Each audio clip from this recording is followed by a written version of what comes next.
N-am simțit niciodată așa dragoste în inima mea.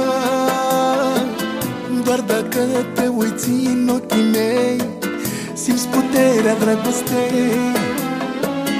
Sunt multe povești de dragoste, eu le-am auzit pe toate.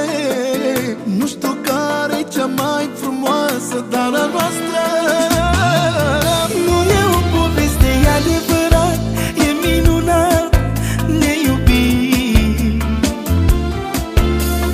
Cum ne doream, tot ce visam, așa trăim.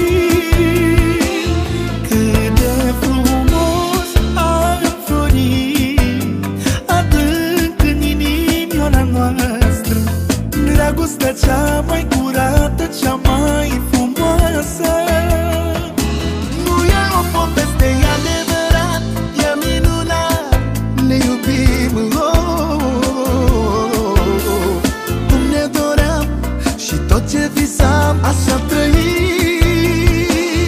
Cât de frumos a înflorit în inimioara noastră dragostea cea mai curată, cea mai frumoasă.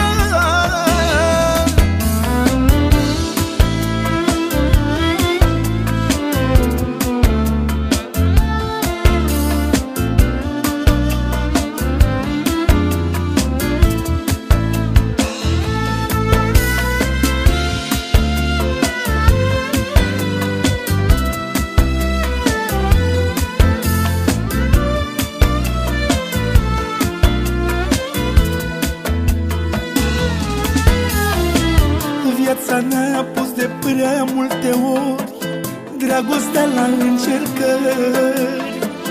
Iubirea noastră a dovedit, suntem de nedespărțit. Eu credeam că așa în dragoste, auzi, nu mai e poveste, e ceea ce simțim, ce trăim, cum ne iubim.